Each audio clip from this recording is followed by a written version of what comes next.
Bonjour les enfants, alors aujourd'hui on va continuer le travail qu'on a commencé la semaine dernière sur les mesures d'air. Alors je vais commencer par un petit rappel. Donc la semaine dernière on a commencé à comprendre ce que ça voulait dire, les mesures d'air. Donc une aire c'est calculer une aire, c'est calculer la mesure d'une surface d'une figure. Et la mesure d'une surface c'est en fait calculer la place qu'occupe une figure. D'accord? Ça veut dire ça quand on vous demande de calculer l'aire d'une figure, c'est calculer la place qu'occupe cette figure. D'accord? Donc la semaine dernière, on n'avait pas vraiment d'unité. Donc ça dépendait des exercices. C'était une fois ça pouvait être un petit carreau, parfois ça pouvait être deux petits carreaux. D'accord? Donc ici dans la leçon, un petit carreau, deux petits carreaux. Et donc en fonction de cette unité, on n'obtenait pas le même résultat. D'accord? Et puis, ce qu'on a vu, c'est que quand on assemblait 4 petits carreaux entre eux, on obtenait une aire qui correspondait à 1 centimètre carré. D'accord? C'est ce qui était écrit ici. On peut aussi utiliser une unité d'air qui a la forme d'un carré de 1 cm sur 1 cm. On dit que son aire mesure 1 cm carré. D'accord? Puisque deux petits carreaux, ça mesure 1 cm. Et là, deux petits carreaux aussi 1 cm. Et donc, un carré qui mesure 1 cm sur 1 cm, on dit qu'il a une aire de 1 cm carré. Donc voilà tout ce qu'on a travaillé la semaine dernière. Donc vous vous en doutez, pour les aires aussi, c'est comme pour les kilomètres, pour les heures, pour les mesures de masse, il va y avoir aussi une unité. D'accord? Donc vous avez déjà vu l'unité la semaine dernière, le centimètre carré. Eh bien, il va y avoir d'autres unités. Donc l'unité de référence pour les aires, c'est le mètre carré. D'accord?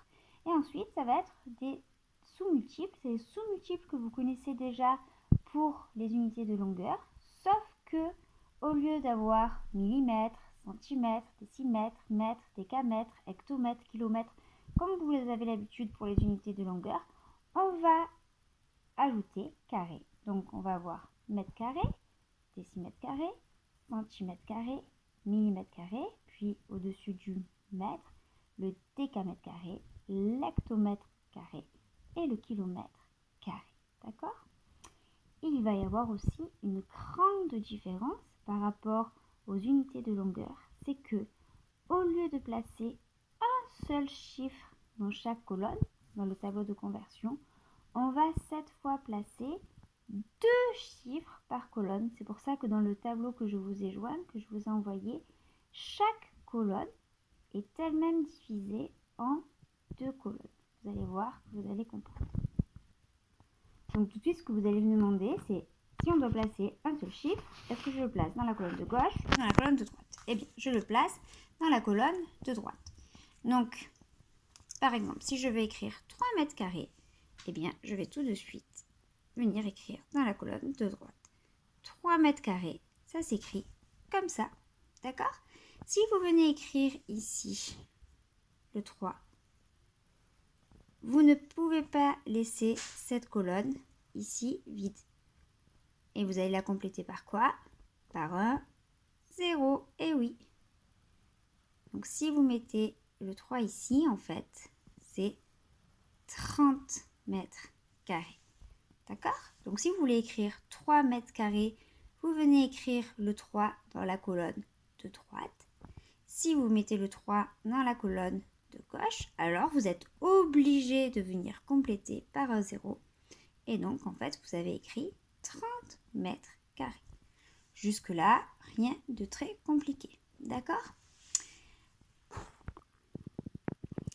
Maintenant, si on veut convertir. Donc, si j'ai, par exemple, allez, on repart de 3 mètres carrés. Et que je veux savoir combien ça fait de centimètres carrés. C'est exactement comme ce qu'on a fait sur les unités de longueur. Je vais rajouter des zéros. Très bien, d'accord? Donc je veux savoir combien ça fait de centimètres carrés. Donc je vais rajouter des zéros jusqu'à arriver à la colonne des centimètres carrés.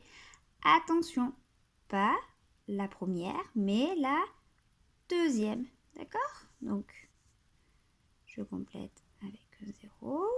Là, je suis arrivée au décimètre carré. Puis, jusqu'au centimètre carré.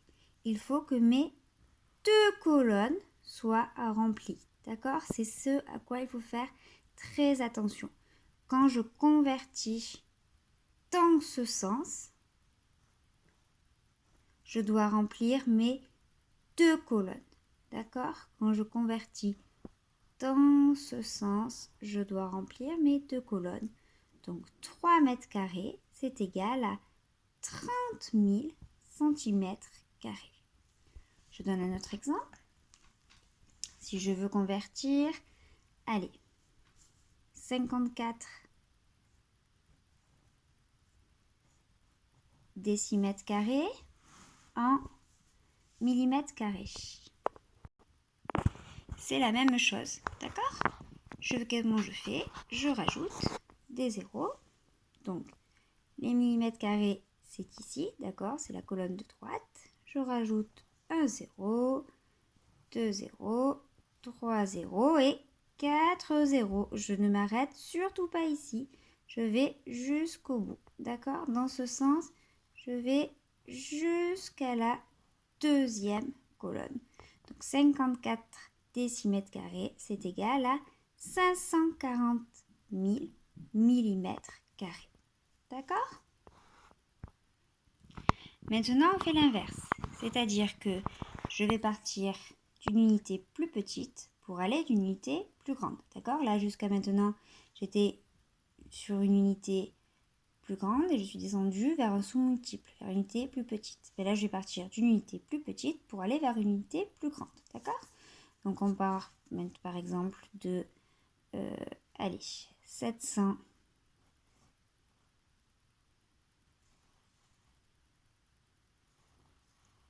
décimètres carrés et je veux savoir combien ça fait de mètres carrés.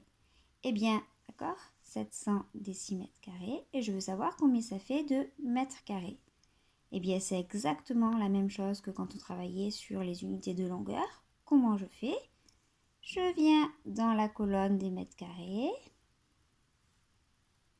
D'accord? Et tous les zéros qui sont après, hop, je les barre. D'accord?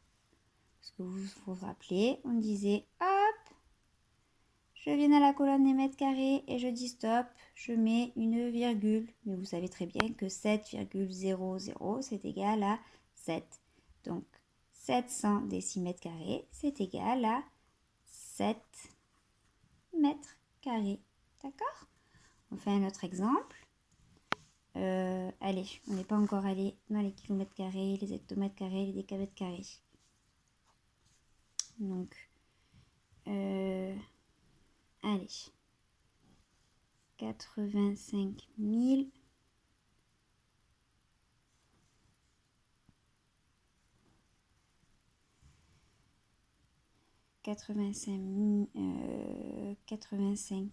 850 000 décamètres carrés.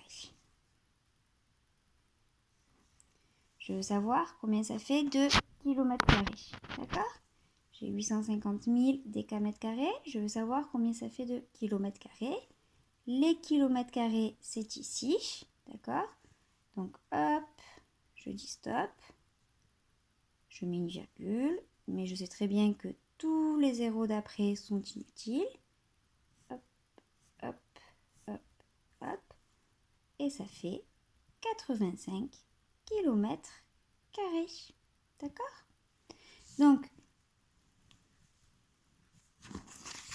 si je pars vers une unité plus petite, je rajoute des zéros. Je rajoute des zéros dans les 2 colonnes. Je n'ai pas le droit de m'arrêter à la première. Je vais jusqu'à la deuxième. D'accord? Si je pars vers une unité plus grande, je barre les zéros. On verra après d'autres cas, d'accord? Mais pour l'instant, on s'arrête à ça. D'accord? Allez, n'hésitez pas, comme d'habitude, à regarder encore la vidéo Et puis, une fois que vous avez l'impression d'avoir bien compris, vous pouvez passer aux exercices que je vous propose. Allez, bonne journée les enfants!